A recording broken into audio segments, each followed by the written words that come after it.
शीतला माता की कथा सुनने मात्र से होगी सभी मनोकामनाएं तुरंत पूरी, दिखेगा 200% चमत्कार। मित्रों, सादर जय श्री कृष्ण। हमारे YouTube चैनल में आप सभी का बहुत बहुत स्वागत है। बासोड़ा यानी शीतला सप्तमी, शीतला अष्टमी का त्योहार होली के 7-8 दिन के बाद अर्थात चैत्र मास के कृष्ण पक्ष की सप्तमी व अष्टमी को मनाया जाता है। इस दिन बासी भोजन का ग्रहण किया जाता है और बासी भोजन का नैवेद्यम ही लगाया जाता है। बासोड़ा के दिन सुबह एक थाली में रबड़ी, रोटी, चावल, गंध, अक्षत, रोली मोली, मूंग की छिलके वाली दाल, हल्दी, धूप बत्ती और एक गुलरी की माला जो होली के दिन गोबर से बनाई जाती है वह रख लेना चाहिए। इनसे सामान को घर के प्राणियों का हाथ स्पर्श करवा करके शीतला माता को अर्पित करना चाहिए। और जब शीतला माता के मंदिर में आप जाएं तो शीतला माता के गीत भी गाना चाहिए। यदि किसी के यहाँ कुंडारा भरा जाता हो, कुंडारा का अर्थ होता है कुल्हड़, और यह बड़ा कुल्हड़ जो और 6 छोटे कुल्हड़, एक बड़ी कुल्हड़ और 6 छोटे कुल्हड़, इस प्रकार 7 कुल्हड़ तैयार करना चाहिए। प्रत्येक में अलग अलग रबड़ी, भात, रसगुल्ले, बाजरा, पीसी हुई हल्दी, इच्छा अनुसार कुछ दक्षिणा रखे और उन कुल्हड़ों को रख करके उनका पूजन करे। हल्दी का टीका निकाले, हल्दी से ही पूजन करे। फिर सबको कुंडारों को बड़े कुंडारे में रख ले, अर्थात जो बड़ा वाला कुल्हड़ है उसके अंदर रख ले।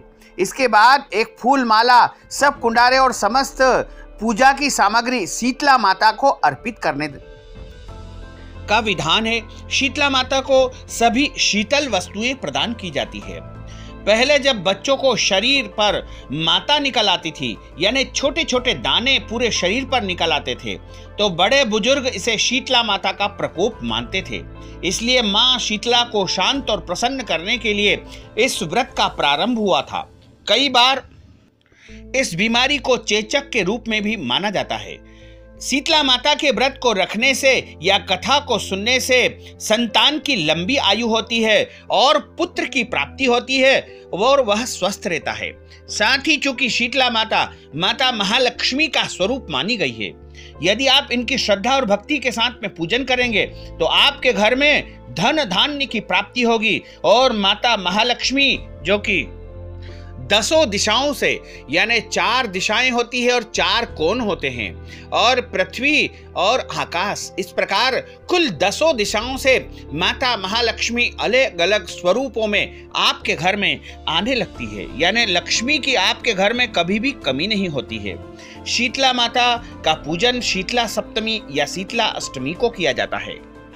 इस साल 2019 में शीतला सप्तमी का जो महापर्व है वह 27 मार्च 2019 बुधवार के दिन रहेगा।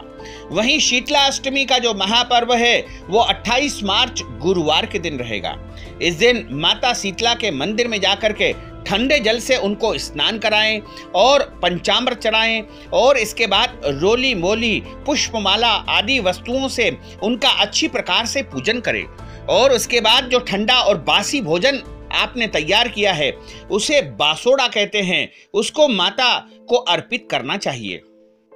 साथ ही ठंडा भोजन जो माता को चढ़ाया जाएगा उसे एक दिन पहले रात को बना लेना चाहिए, क्योंकि शीतला सप्तमी या शीतला अष्टमी के दिन जब आप पूजन करते हैं उस दिन चूल्हा नहीं जलाया जाता है। केवल ठंडे भोजन का ही जो है माता को भोग लगाया जाता है और उसी का प्रसाद पूरे परिवार के सदस्य ग्रहण करते हैं और श्रद्धापूर्वक माता का पूजन करें, माता को नारियल चढ़ाएं। शीतला माता का जिस दिन आप पूजन करेंगे, कभी आप जैसे सप्तमी को यदि पूजन करते हैं तो आपको षष्ठी तिथि यानी एक दिन पहले रात्रि को भोजन तैयार करना चाहिए। यदि आपके यहाँ अष्टमी का पूजन होता है तो आपको सप्तमी की रात्रि में एक दिन पहले भोजन तैयार करना चाहिए और उस दिन जिस दिन आपको पूजन करना है उस दिन ठंडे जल से स्नान करना चाहिए, ठंडी वस्तुओं का प्रयोग करना चाहिए। साथ ही माता के पूजन में भी ठंडी वस्तुओं का उपयोग किया जाता है, यानी दीपक भी नहीं जलाया जाता है और अगरबत्ती भी प्रज्वलित नहीं की जाती है। तो गर्म वस्तुओं का प्रयोग शीतला माता के पूजन में बिल्कुल नहीं करना चाहिए। साथ ही जिस दिन आपको पूजन करना है उस दिन घर का चूल्हा भी नहीं जलाया जाता है। तो श्रद्धा, भक्ति और भावना के साथ माँ शीतला का पूजन करें और शीतला माता के प्रागट्य की कथा भी अवश्य सुनना चाहिए। अब हम आपको शीतला माता के प्रागट्य की कथा सुनाने जा रहे हैं। इस कथा को आप अंत तक सुनिएगा और अधिक से अधिक लोगों को शेयर भी करिएगा। पौराणिक मान्यता के अनुसार माता शीतला जी की उत्पत्ति भगवान ब्रह्मा जी के माध्यम से हुई थी। ब्रह्मा जी ने माता शीतला को पृथ्वी पर पूजे जाने के लिए भेजा था। साथ ही यह वरदान दिया था कि जो भक्त आपकी पूजा करेगा उसके घर में उनके बच्चों को किसी भी प्रकार का कोई रोग नहीं होगा और उनके यहाँ उत्तम संतान की प्राप्ति होकर के उनके घर में धन धान्य की कभी भी कमी नहीं आएगी। इसी के साथ भगवान ब्रह्मा जी ने भगवान शिव के पसीने से बने ज्वरासुर को भी जो है शीतला माता के साथ भेजा था। माता शीतला का आगमन पृथ्वी पर होता है और पृथ्वी पर राजा विराट ने माता शीतला को अपने राज्य में रहने के लिए कोई स्थान नहीं दिया। तब माता शीतला क्रोधित हो गई और उसी क्रोध की ज्वाला से राजा की प्रजा के शरीर पर लाल लाल दाने निकल आए और लोग उस गर्मी से संतप्त हो गए, अर्थात बहुत ज्यादा पीड़ित होने लगे। तब राजा को अपनी गलती का एहसास होने पर उन्होंने माता शीतला से क्षमा प्रार्थना की और उन्हें उचित स्थान दिया। लोगों ने माता शीतला के क्रोध को शांत करने के लिए ठंडा दूध एवं कच्ची लस्सी उनके ऊपर चढ़ाई। तब माता शांत हुई। तब से हर साल शीतला माता के आशीर्वाद को प्राप्त करने के लिए सभी लोग चैत्र मास के कृष्ण पक्ष की सप्तमी या फिर अष्टमी को मां शीतला का आशीर्वाद प्राप्त करके ठंडे बासी भोजन से उनका पूजन करते हैं और ठंडा बासी भोजन उन्हें जो है चढ़ा करके व्रत करते हैं। वैसे तो कई लोग जो है होली के अगले दिन से ही यानी प्रतिपदा से लेकर के लगातार सप्तमी और अष्टमी तक मां का पूजन करके उनको जल चढ़ाते हैं और उसके बाद सप्तमी अष्टमी के दिन विशेष विधान से उनका पूजन संपन्न किया जाता है। परंतु जिन्होंने प्रत्येक दिन यानी प्रतिपदा से लेकर के अन्य दिनों में शीतला माता का पूजन नहीं किया है, वो भी शीतला सप्तमी या अष्टमी के दिन कच्ची लस्सी या जल चढ़ा करके माँ की कृपा के पात्र बन सकते हैं। बासोड़ा पर यानी शीतला सप्तमी या अष्टमी के दिन शीतला माता का पूजन एवं कथा का वाचन किया जाता है। शीतला माता की एक कथा और है। इसके अनुसार उसमें बताया गया है कि एक ब्राह्मण के 7 बेटे थे। उन सभी का विवाह हो चुका था। उसके किसी भी बेटे की कोई संतान नहीं थी। एक बूढ़ी माता ने ब्राह्मणी को पुत्र वधुओं से व्रत करने को कहा। उन्होंने शीतला माता का जो है व्रत करने की सलाह दी। उस ब्राह्मणी ने श्रद्धापूर्वक व्रत किया और व्रत के प्रभाव से उसकी पुत्र वधुओं को संतान की प्राप्ति हुई।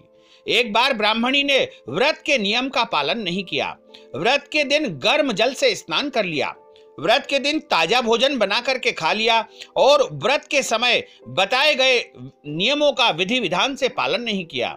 यही गलती ब्राह्मणी की बहुओं ने भी की। उसी रात ब्राह्मणी ने भयानक स्वप्न देखा और स्वप्न में जाग गई। ब्राह्मणी ने देखा कि उसके परिवार के सभी सदस्य मर चुके हैं और अपने परिवार के सदस्यों को देख करके वह शोक करने लगी, रोने लगी। उसे पड़ोसियों ने बताया कि भगवती शीतला माता के प्रकोप से यह हुआ है। यह सुनकर के ब्राह्मणी विलाप करने लगी और रोती रोती जंगल में जा पहुंची। जंगल में उसे एक बुढ़िया मिली। वह बुढ़िया अग्नि की ज्वाला में तड़प रही थी। बुढ़िया ने कहा कि अग्नि की जलन को दूर करने के लिए उसे मिट्टी के बर्तन में दही लेकर के लेप करे। इससे उसकी ज्वाला शांत हो जाएगी और शरीर स्वस्थ हो जाएगा। यह सुनकर के ब्राह्मणी को अपने आप किए गए पर बड़ा पश्चाताप हुआ। उसने कहा कि माता, मैंने गलती की है, मुझे आप क्षमा कीजिए। माता शीतला से उन्हें क्षमा प्रार्थना की और अपने परिवार को जीवित करने के लिए विनती की। माता ने उसे दर्शन देकर के मृतकों को दही का लेप करने का आदेश दिया। ब्राह्मणी ने सभी मृतकों को दही का लेप किया और ऐसा करने के बाद उसके परिवार के सभी सदस्य जीवित हो उठे और उस दिन से इस व्रत को करने के लिए जो है उसने संकल्प कर लिया और प्रत्येक वर्ष शीतला सप्तमी या अष्टमी के दिन मां शीतला का विशेष पूजन अर्चन करके वह व्रत करने लगी। एक अन्य कथा के अनुसार यह बताया गया है कि किसी गांव में एक बुढ़िया रहती थी। वह बासोड़ा के दिन शीतला माता का पूजन करती थी और बासी भोजन ही खाती थी। शेष गांव वाले शीतला माता की पूजा नहीं करते थे। अचानक एक दिन गांव में आग लग गई। बुढ़िया के घर को छोड़ करके सभी घर आग में स्वाहा हो गए। गांव वालों को बड़ा आश्चर्य हुआ और बुढ़िया का मकान कैसे बच गया। सब गांव वाले बुढ़िया से पूछने लगे कि तुम्हारा घर क्यों नहीं जला।